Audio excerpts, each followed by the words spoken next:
Here goes nothing. Welcome to my podcast, Anything to Keep from Working. I'm your host, Anton. Today we're going to be talking to Ismael Mercado, somebody who's gone from living in the projects of East Harlem, who ended up becoming a tech entrepreneur. We talk about his journey. If you want to follow me on Instagram and check out my photography, it's The World is a Mirror on Instagram. My YouTube channel, you can find it by going to theanythingshow.com. You'll also be able to find the show notes from this episode. Let's get into it.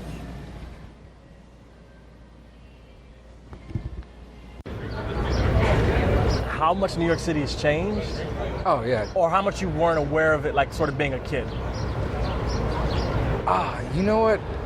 From a beginning age, I was aware of it just because I grew up in both East Harlem and the Lower East Side, and the Lower East Side got gentrified way before any other place, I feel. Okay.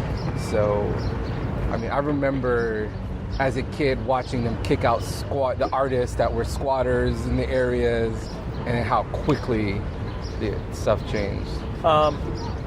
When I knew you, like, you lived in East Harlem. So when did you, like, how long did you live in the Lower East Side? Like, what was that? So my grandmother lived there, and you kind of know with a family. Yeah. You stay at grandma's house. Yeah. Especially my mom was young, so I was at grandma's house 3-4 nights a week. Okay. But we moved to East Harlem, I don't know, I was probably in second grade. Okay. Oh, so then you'd be going like back and forth, Yeah, so you got to see exactly. like both neighborhoods change. Yeah. Okay. And then you were going to school In Chelsea. in Chelsea. Yeah. But where'd you go to middle school? East Harlem. Okay. My mom kind of wanted me to get out the neighborhood, though. My brother was in school in East Harlem, and he was in like gangs and stuff, so. I never knew that. Yeah. How many siblings do you have? I have an older brother and a younger sister. Okay. Yeah. All right, so sort of like, you know, before we get into like, you know, what you're up to now, Yeah. as far as business is concerned and what your path has been, like when we were kids going to high school, I think you told me you wanted to be a real estate developer in like 10th grade or something. Right? Yeah. And I'll just, you know, from the outside looking in, you weren't the shyest kid, Yeah. but like you were sort of like mild-mannered, respectful to everybody, like, you know what I mean, like had like probably a good upbringing, and unassuming is the word I would use, right? And then fast forward to like, I forgot what, like, I was like, after high school, I had moved back up from Florida, and then I had met Raheem, so he was like a mutual friend of ours, right? And it's like you were like this busy dude doing real estate. Yeah. But you and I didn't really catch up much then.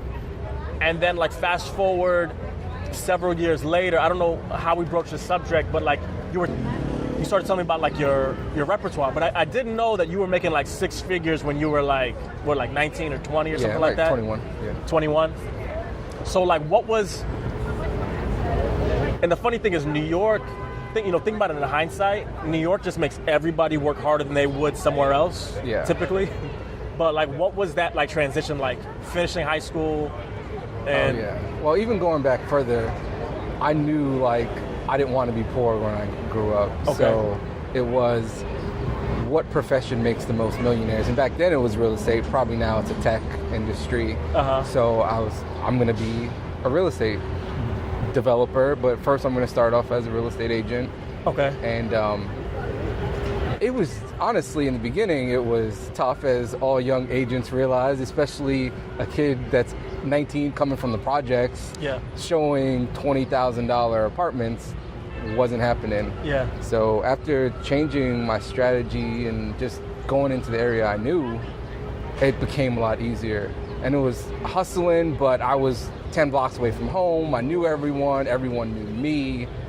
And I mean, it was easy. Now, was this, what year did you start off in real estate, and like when did you start getting, how long did it take for you to start really getting traction?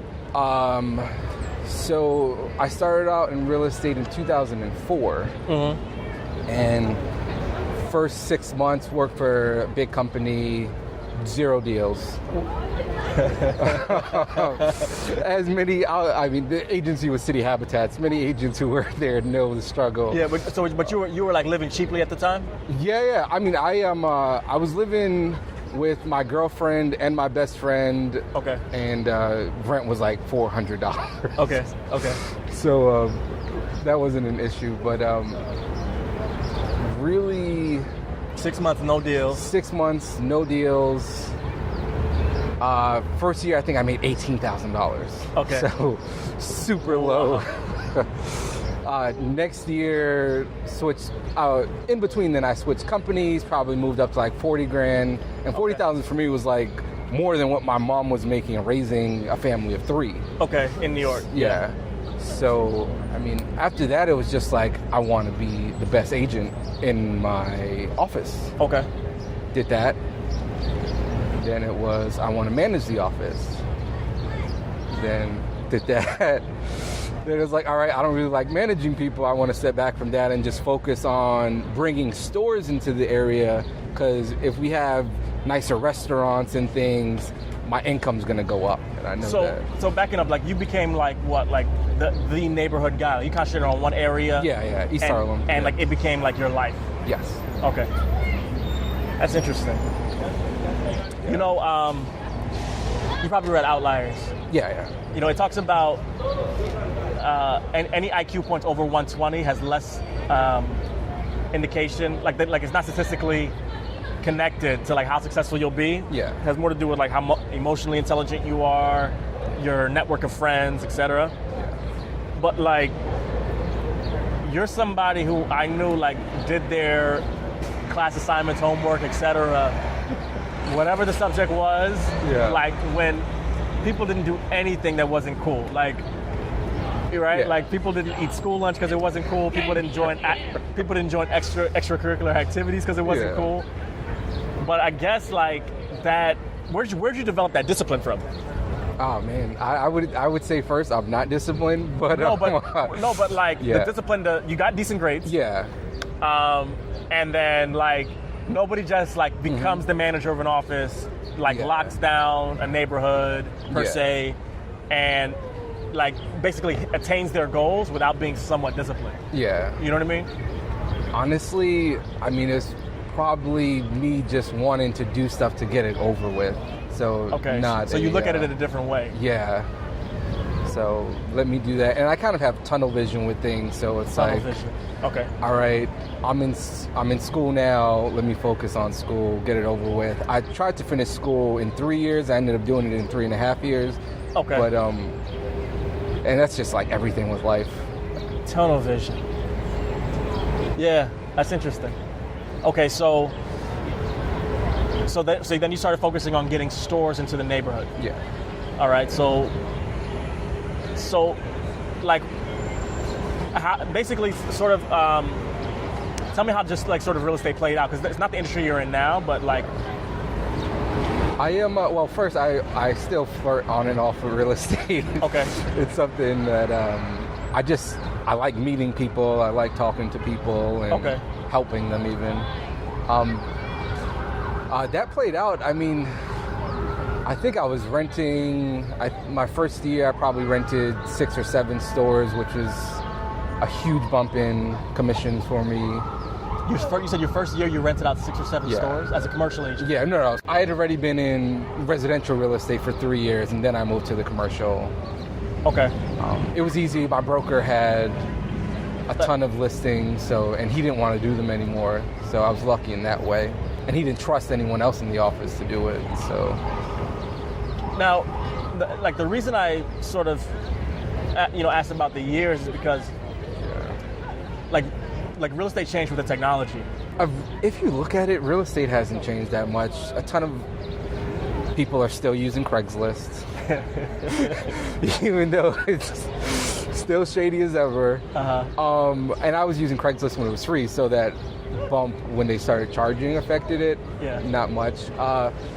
Technology changed with like having an iPhone, and you can take pictures on your phone, but other than that, Okay, well, I mean, technology changed because it's easier to contact customers. There are tons of CRM systems now. Okay. That was easier to manage, but and then, but you transferred out of like real estate being your main thing. So like Yeah. what was that process like? oh man, that was like a horrible breakup. So I mean, in '08 the market crashed and everyone was trying to figure out where their spot was. And I did for about 3 years. Wow. And then my income started going down, and after it was like I don't know, like 50K, I was like, do I really want to do this? Should I go back to school? And the plan was to go back to school. We studied medical math together in high school, I think, and yeah, something we don't need. When you said that fucking term, that shit like brought it came back like Vietnam. Like I don't remember it at all, but I'll take your word for it. But I remember that term. Yeah. So I mean, I was always good in science and math. Anyway, so I figured I'd go into the medical industry, and I studied sleep medicine. Hated it. I mean, I was working for someone else, and you know what's weird about you saying that to me? I never thought about like just how practical some people are. oh yeah, Right? So like whenever I hear somebody say like, well, like my house was orange, so I made the logo orange, and then it took like how much of life is just like happenstance that we don't accept, right? But you're like, I took medical math. yeah. Figured I'd give it a try. Okay. No, but I completely hated it. Not that I hated dealing with the patients. I just hated the whole medical environment, working for someone. Okay. Yeah, because you were used to like sort of being like real estate was my second job.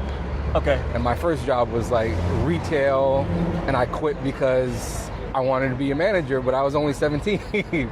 So didn't you give me like a discount at Daffy's? I did. Yeah, good memory. Yeah. I don't forget much. Yeah.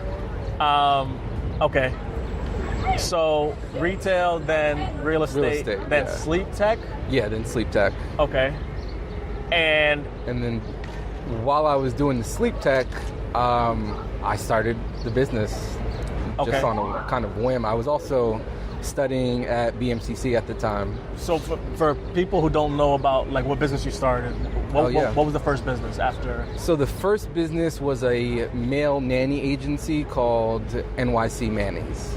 NYC Manny's. Yeah. Now what was the spark for that? Oh man, complete luck. So my roommate was traveling through Europe and rented his room out. Okay. And he rented it to an opera singer who needed a job while he was in the city. And that guy became a male nanny. Okay. In 2 hours, he had about 21 responses from families, and ended up working for a billionaire who said, "I needed this service I've been looking for a year for a college-educated male nanny." He couldn't find one. Okay. So my business partner now was like, the person who makes a company like this is going to get rich. And I said, why don't we make that company? And it kind of went from there. Okay. No, that's smart. And you sort of like plugged away at it. Yeah, I mean, we were hustling. I mean, we kind of faked the funk in the beginning as well. And I faked the funk. How so? Just pretending like our website was like established 10 months before it was, and all these people. But I mean, it worked out. Luckily, we had the connections with his boss, and we were on like CNN and Good Morning America. Like in what capacity? Them featuring our business. Wow. So I mean, complete luck. The royal baby was being born, and they had what's called an evergreen segment, where it was like, should you hire a nanny for protection and to take care of it, or should you hire a nanny? So evergreen means they use it over and over? Yeah. And so that got you a lot of traction? Yeah, that got us a lot of traction, especially the Good Morning America. And it's a good thing to like have on the CV. Yeah. No, definitely. I have seen on Good Morning America. Yeah. Okay. Yeah, I mean, in the beginning, we didn't know what we were doing. So we were just making money was progress. Okay. So, I mean, we wanted to be profitable as soon as possible. And like month one, we were, because we were running lean. Lean, like lima bean lean. $100 to recruit people was our maximum. We were going to parks to find. Yo, I love it. Yeah, we literally went to Central Park to find a Manny and was like, "Hey, do you want to work with this kid for a billionaire family?" And he ended up working for them for a year. That guy's actually like Hugh Hefner's nanny, right? No, wait. Let's back up. Let's back up. Hold on. So you went to Central Park. Yeah. And was it like one shot, one kill? Like the first person wearing a blazer? No. The first person with a pair of like wingtips? So we would go to like, depending on what the kid was into. So this kid was into soccer. Okay. So we would go to a soccer field, see who was playing soccer, and just talk to the guys. Okay. We had another kind of high-profile person whose kid wanted to do parkour and skateboarding. So we went to skate parks and looked for. Wow, you guys did like real guerrilla style. Yeah. Guerrilla style. We were trying to spend no money. I get it. No, I get it. So. No, I mean, were you trying to spend no money, or did you not have the money to spend? No. I mean, was it like the point? You know what I'm saying? Yeah, no. For both of us, we were kind of like, this is extra income, so we were pulling out everything and only keeping 15% in the business. Okay. I got it. Okay. We had flyers that we handed out. We felt like that didn't work. Yeah. So it's easier to like engage with people and talk to them. And you already had the sales experience. Yeah. And what about your business partner? No, but he's a trained opera singer and actor, so he's like spewing charisma. Yeah. Got it. Okay. How did NYC Manny's transition from like you walking up to people in the park to like sort of a full-fledged business, or was it ever? Yeah. Well, no. Okay. So, explain. It was a business, as in we were making money, and that was how he ate, pretty much. Okay. But it wasn't in that. I mean, we didn't have a business plan. We didn't have any marketing experience. We didn't really know what we were doing. Okay. And I always felt like we were in over our heads. Were you kind of like a matchmaker with like a website? Yes, exactly. But the website was really just contacting just to say us. that we have a website. Yes, exactly. Yeah. Okay. So our website in 2013 looked like on Good Morning America. Yeah, exactly. Our website in 2013 looked like it was from, I don't know, 1999. Wow. So, okay.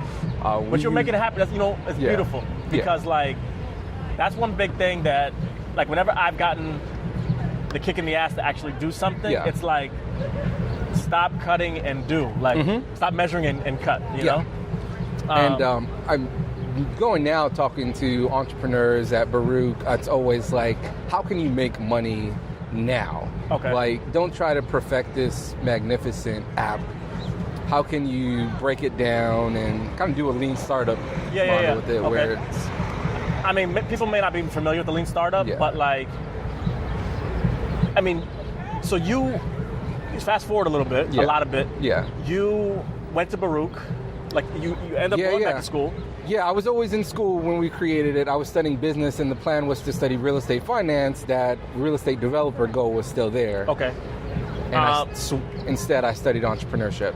Okay, so talk me through that, like studying entrepreneurship, because I know you had won like an entrepreneurial contest. Yeah. And then it was like team building and all this stuff. So walk me through like the sort of the Baruch experience in conjunction with NYC Manny. Yeah, well,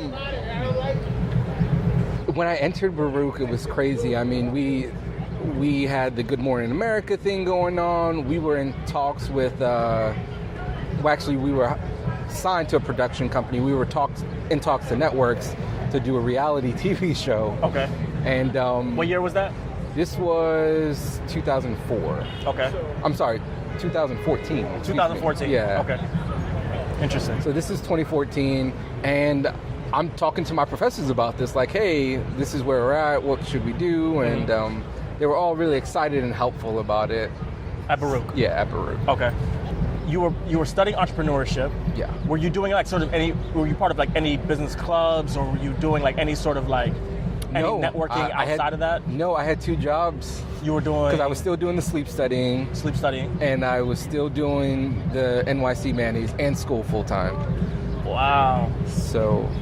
You know what's interesting? Yeah. When I started college... Yeah. And it's not in New York where like work your brain into like wanting to be successful. When I started college, I was taking 18 credits. I had an internship on Broad Street at a stock brokerage firm. Like 3 days a week. And I was working, I want to say... You just got to hustle until you've made it. Yeah. My brother tells me a similar story. It's like he was in school, that he had like a job, either full-time or part-time, and then he would like hustle in the evenings, like designing flyers, stuff like that. And he told me, when I came back to hang out with my brother, he had like an apartment in downtown Brooklyn and an Infinity, right? Okay. But essentially, he told me he just like worked as hard as he could, and like took every opportunity he could until he broke through.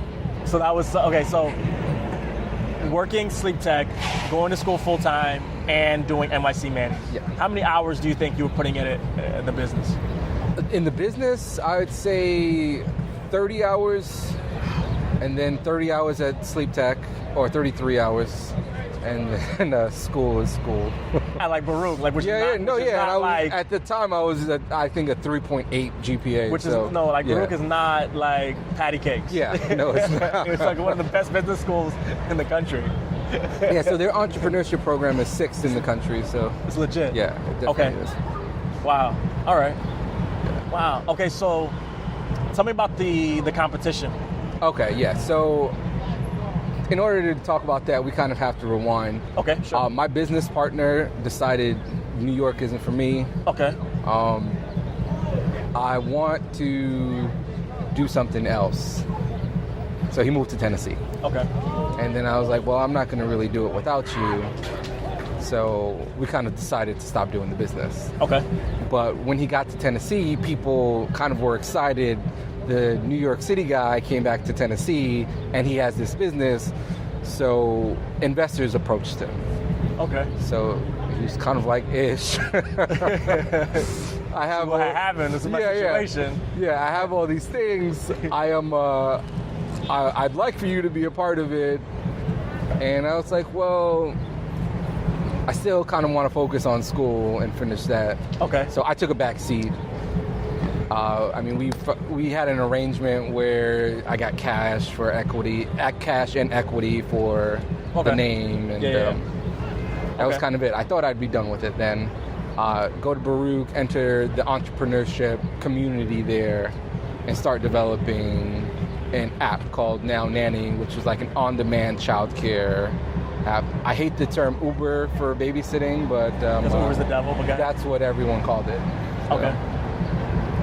And going through that, it was being picked for it. Oh, no, go ahead. Question.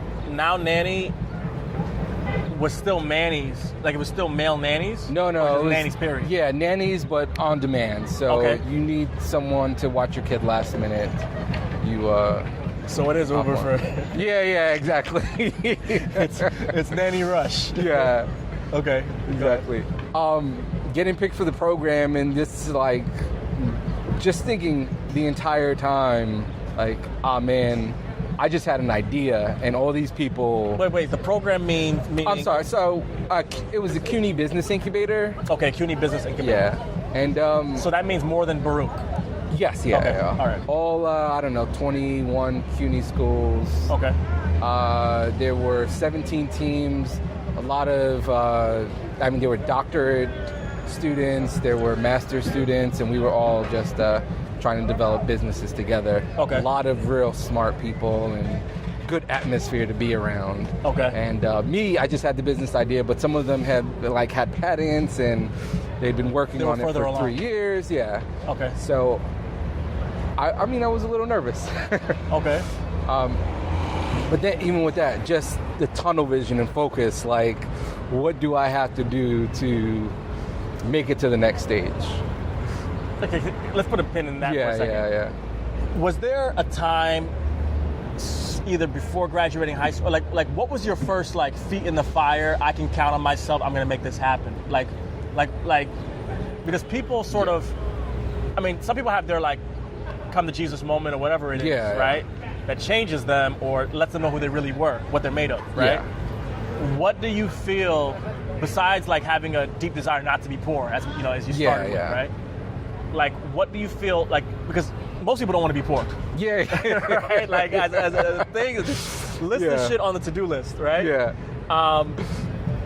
Like, what made you know that you could count on yourself, or like sort of like stand up to that sort of like whatever the adversity, or like how you said very smart people who had were further along in their business ideas? Like, is there anything that comes to mind? Honestly, I think it's fear of failure, and that sounds super cheesy. But I mean, I doubt myself all the time. Okay. So it's me wanting to prove myself right, or prove myself wrong, really. Okay. And it's me like looking at the negative aspects and trying to improve on it. So you're more motivated by like fear of the negative, like avoiding the negative as opposed to going towards the positive. Okay. Yeah. Okay. Yeah. Interesting. Sometimes it works. Sometimes I like have to dig myself back up because you get hit in you get hit in entrepreneurship, and it's like if you're hitting yourself also. But in life, you know, and you know, when you say that, you know, it's cliche as fuck that you know it's like it's not how many times you get knocked down, it's how many times you get back up. Yeah. But like it's one thing for you to like be 21 making six figures legitimately in New York City where the competition is stiff. Yeah. Right? To like sort of rejigger and then like get a business that has traction and what have you. But like, so like with this competition, like it sort of seems like you bite off more than like, you necessarily think you can chew. And then like let the cards land where they will, but you're sort of tunnel vision and trying to get the goal accomplished. Yeah. So do you think you set your goals high enough? Good question. It's just what came to mind. Yeah, you know what? I would say no, but that's me also being hard on myself. No, because I'm like, if I had your ability to follow through, like, would I not like... And I want to say, like, some people follow through and can do multiple things. I, like, follow through and throw shit on the wayside. Like, hey. Yeah. No, I feel you, but, like, accepting your strengths is a beautiful thing, though, too. You know? And I think a lot of times people get caught up... Like, Albert Einstein didn't know his home address, right? Like, he kept it written down in a book. Or, you know, like... They call people, what do they call them? Like eccentric, when like they could calculate pi divided by the square root of e, but like they smell like hamsters, right? So, like you have a certain amount of computational power, you know what I'm saying, and a certain amount of willpower. Like they've actually, no, you're absolutely right about that. I found the study, like you have a certain amount of chemical willpower in your body, right? But so how did the competition go? Like, you sort of like the odds were stacked against you. Yeah. You had a really good idea with that was like and sort of I'd actionable. done a business before, so it was Do you think that like your hustle? Do you think like your hustle? Like what do you think pushed you over the top, and sort of how did the competition go? You know, so one thing was said to me, and it kind of changed that whole competition. So the director of the competition said, like the CUNY administrator had a conversation with me, and he said, you seemed really intelligent when you spoke, but you rarely spoke. And that just hit me like, he has some confidence in me and I shouldn't be worrying about things. So after that, it was me wanting to shine.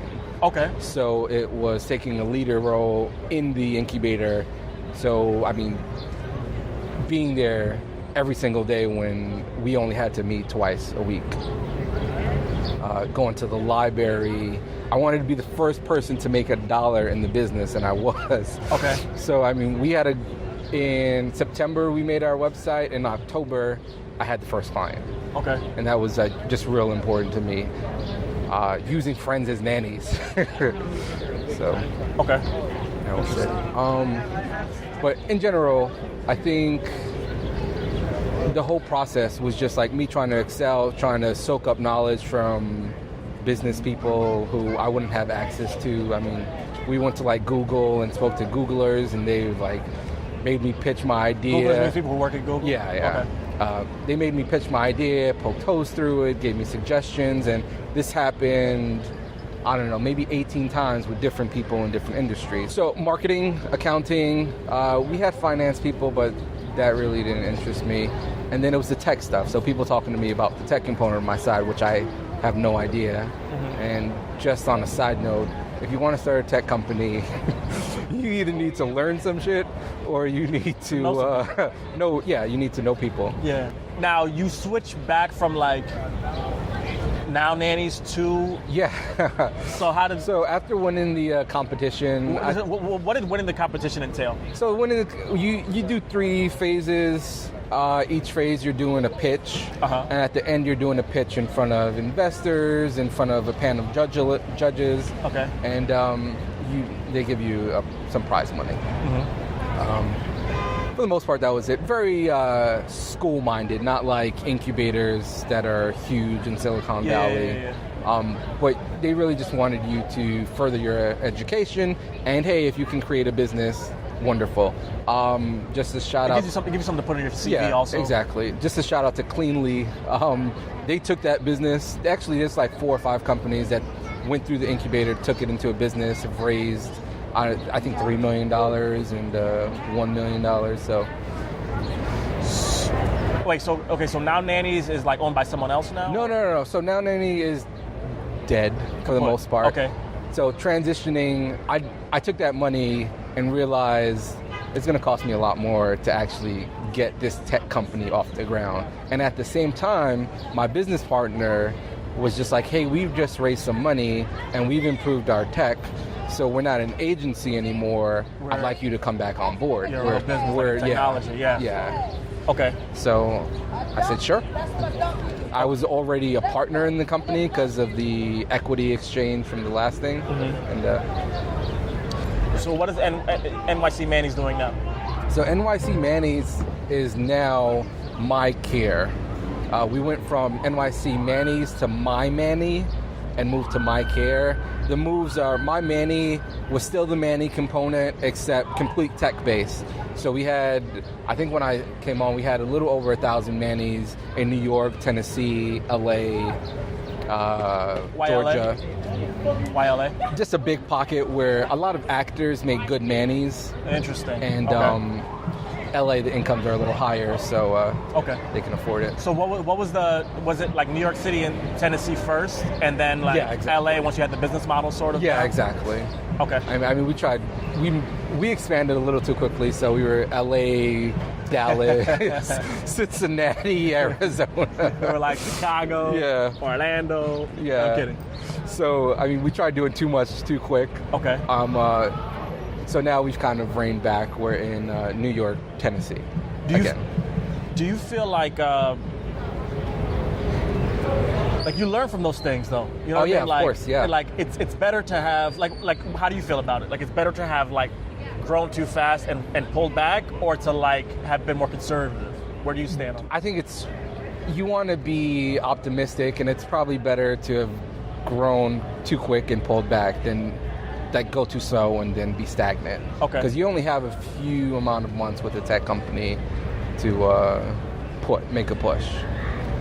And it's sort of like your metrics, right? Like what you can show, like how fast it's growing. Yes, you don't want to be like in business and not growing because the idea didn't take off. Yeah. So I mean, the idea with a tech company, I mean, if you're one that you don't have to raise, then like put me on because I mean, most of the people do have to raise money.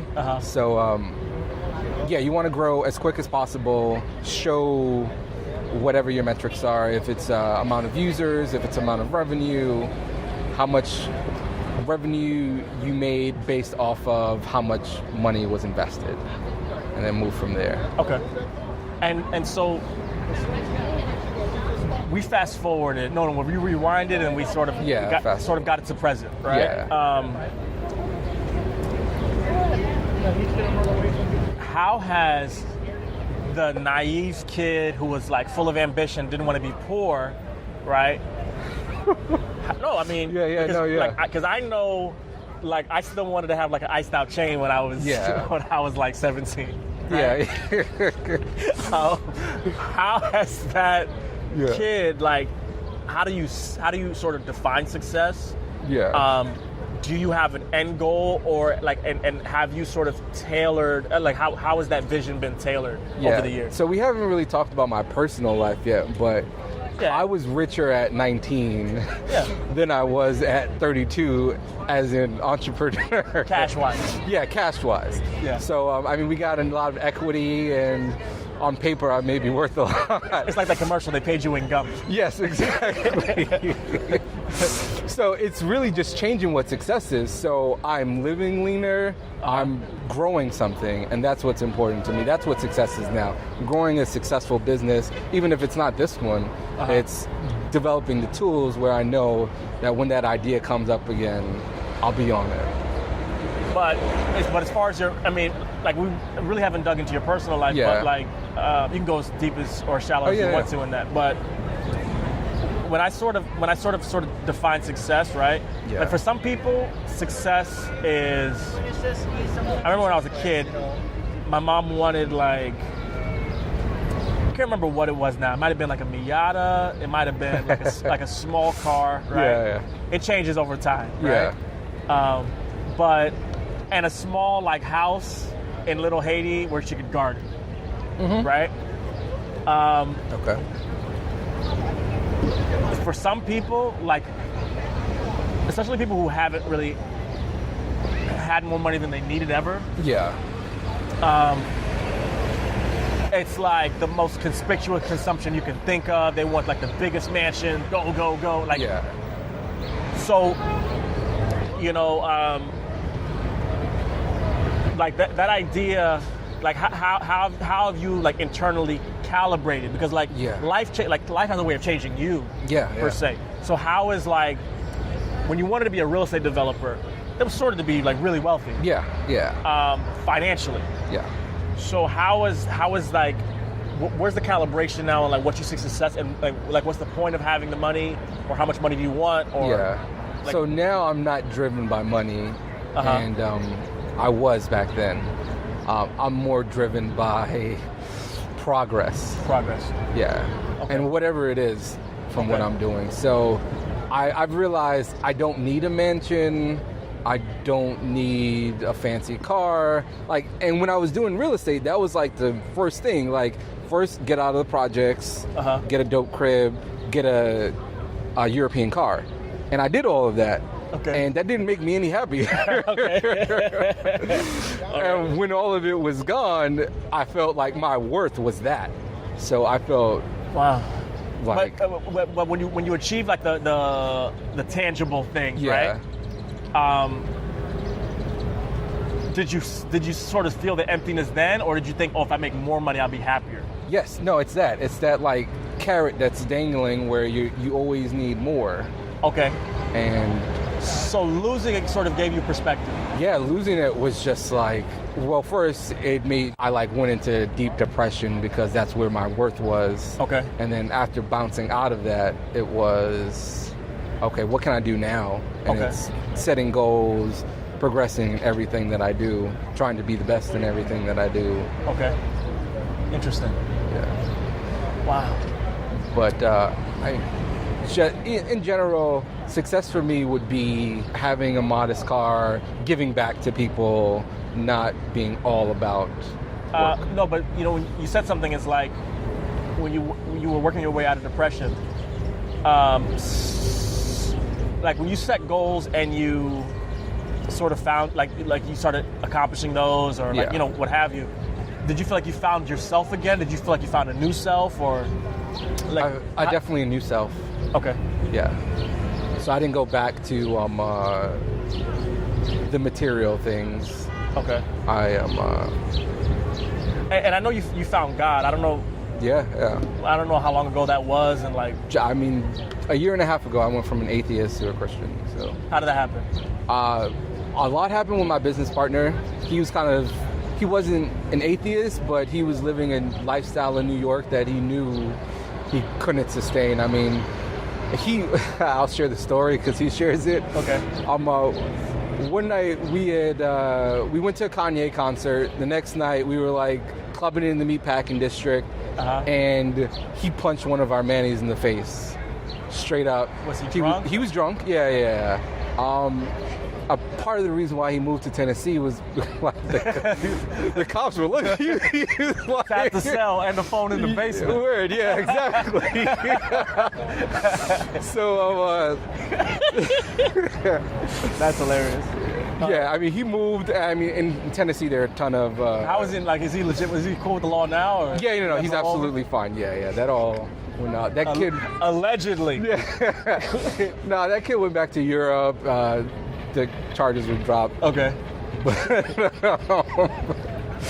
that was kind of the lifestyle we were living, though. And you add like you were like matching nannies and punching the. Well, yeah, and you add like the whole reality TV show thing that I was talking about into it. We were acting like those type of fools. Yeah, that's amazing. So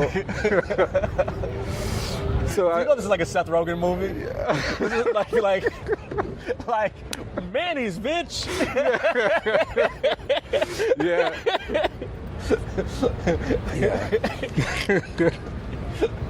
No, but like who's the dude who Pineapple Express, like those two guys? Oh yeah. Oh, it was him and the other guy. Rogen, but I can just imagine like a guy having a business as tame as like man.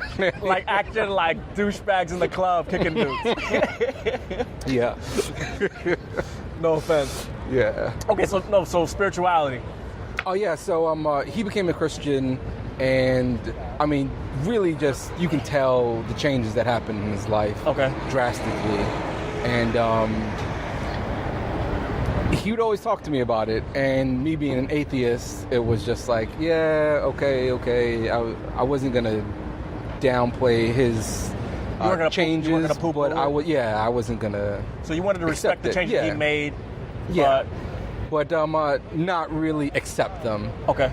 And it's completely crazy. I was in Tennessee the day he met his now wife. Okay. So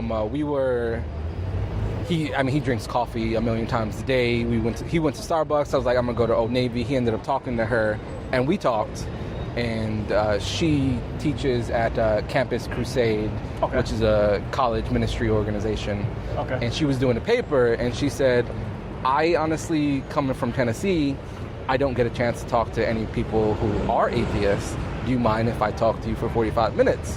Wow. And we just had... She hit it. I'm sorry, it was 15 minutes and it ended up being 45 minutes. I was about to say, that was like the biggest sales tactic I ever saw. Yeah. She closed the closer. 15 minutes. Okay. So I'm like, sure. 15 minutes. Yeah, and I told her all my ideas and about like good works and... Now, sorry, as a salesman, as a former salesman. Yeah, she wasn't selling. She was just listening. Did you feel... No, but... Yeah, true. Did you feel like, at any point, did you feel like you were being sold? No. No? Okay. No. So you just ask questions. Okay. Pretty much like, what do you believe in heaven, and what do you believe is a good person, and all these other things. And at the end of it, she said, like, it's really interesting, and I'm really glad you helped me. I think if you read this book, you may find some answers that kind of prove wrong your theories on Christianity specifically. Though as an atheist, I was kind of anti all religions. Averse, yeah. Yeah, so I read the book. It's real simple, and I kind of opened that door to, okay, I'm wrong on... She got you to read a book? What book was it? Yeah, you know what, I can't remember. No, but like most atheists that you know, most people who are like not even, there are people who even believe in God who are not going to read a book from somebody who's like sort of trying to change their worldview, you know? Yeah. Was it like a pamphlet or something? No, it was a full-on... Was it like a fictional novel? It was a nonfiction book. Excuse me. It was like one of those playful mystery type books where they have some fact, but it's a fictional character. Okay. So the guy who was also an atheist was kind of going through trying to disprove God. Okay. And so I mean, I read it, and did it like open up a door, or did it crack? It made it. There was a crack in the door now. Okay. And then it was, again, my business partner being in a relationship with her now, just her asking me, hey, how's everything going? Then me seeing the changes in him drastically. So he went from kind of being a horrible person at times to like one of the nicest guys you'll meet. Okay. So do you feel like, and I say this, I'm somebody who had my own like sort of fluctuations with believing, becoming agnostic, becoming atheist, and then believing again like this. But for me, it wasn't like going through church, right? It was like on my own, having this like internal click, and not even like with certain, not even with a lot of definitions on it. Yeah. Right? But what's funny is like the more you don't know, the more you can absolutely say there's like no creator. Yeah. Or like once you die, you're dead, there's nothing. Right? Yeah. Like the more you don't know about physics, about like the space between atoms, about like particles being in existence and not existence at the same time. Yeah. Yada, yada, yada down the line. Or like for me, it was like studying Eastern philosophy in a non-religious way. Okay. And then understanding just like a balance of nature. And I was remember I did really well in biology? Yeah.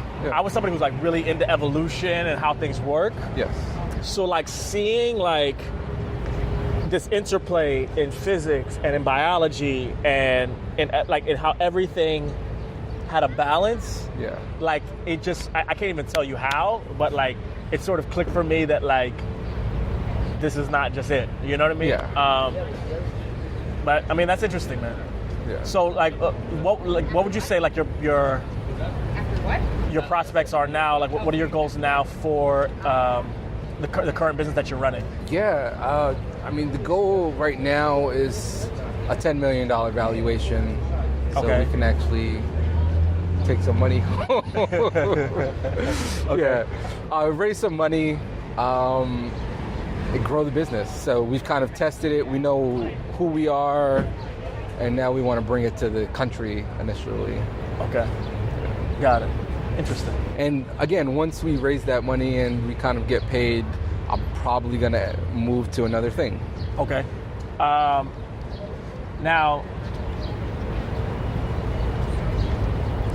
what would you say, like, name like a,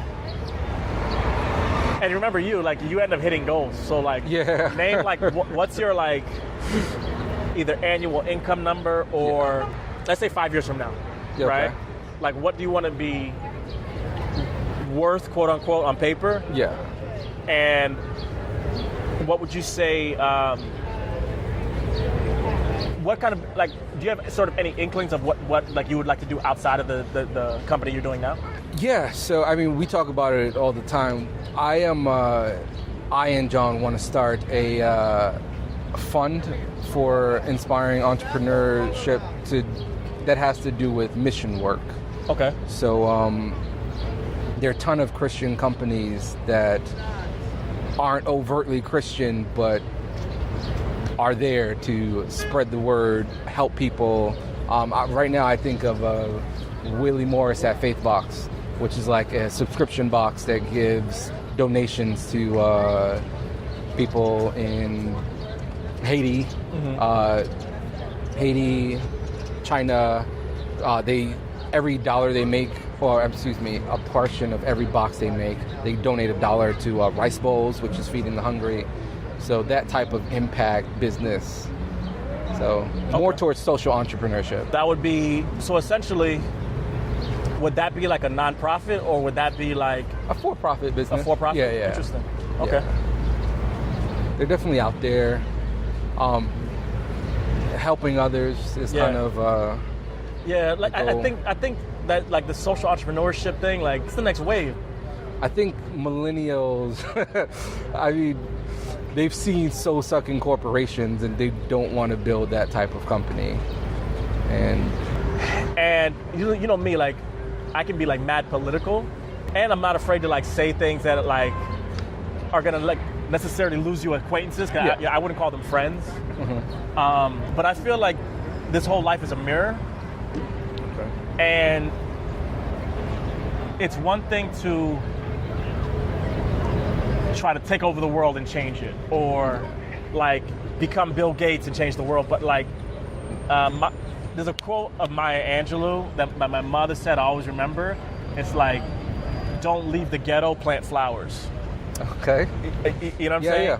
And I personally, I'm always on the fence between being like Zen and nothing bothers me, we're all one, even the pollution, even the racism, even the whatever, and like, yeah, fucking like, I think you know what I'm saying. No, yeah, you need those moments though, because stuff is so bad. No, but you know what stuff is actually so good though too. Like, I haven't seen you in a long time and face to face. You know, like we saw each other years ago. We've been friends on Facebook. Yeah. But you and I, like last time we really knew each other, we were kids. Yeah. Right? And we're still young in a certain sense, and probably young at heart in a certain way. But it's a beautiful day. Yeah. Like, you and I have both like learned a lot of things. We live in a relatively low crime city with millions of people in it. And as much as I don't necessarily think times are worse. Yeah. I believe that you're just more aware. You're more aware of every single terrible thing that's going on. Yeah. Right? Yeah. But if you decide to like look at this green grass or like that bird chirping, you actually are living in heaven. Okay. You see what I'm saying? Yeah. So no, but I'm all for what you're doing though. Yeah. You know what I'm saying? It's just that like that's just like one of my personal things. It's like you want to make a difference, but and not even put "but" on it. You want to make a difference. I think it's a great thing. I also, and this is the thing. It's like I'm sort of like cafeteria style, spiritual-wise, and it's like, you know how for you, I have a couple good books to recommend you when we're done. We're wrapping up. I think we have some good stuff, but. It's like that inner voice in your head and what it tells you. Yeah. Right? Whether you do or you don't, you're still part of the infinite. Okay. Yeah. You know what I mean? Yeah. And like, whether this person is mentally challenged or they are Stephen Hawking or like Elon Musk, right? Like, they're still a child of God. You know what I'm saying? Yeah. So like, it's sort of like relativity. All these things sort of define each other. So like, if I say I wouldn't want to be that, then I'm placing myself above that. Yeah. Right? Okay. Instead of saying how like that thing is part of the symphony that I'm in. Yeah. You know what I mean? Yeah, I completely get that. Yeah. I think this was great, man. Yes. I think this was awesome. What was it? What was back in the day? Oh, yeah. Finger snap. Yeah. All right, that's it. If you want to find out more about anything discussed in this episode, you can go to theanythingshow.com. There you can find links in the show notes for this episode, or find other links to my work or contacts on social media. You can also support me on Patreon. It's at patreon.com/ATKFW, which stands for Anything to Keep from Working. Talk to you next time.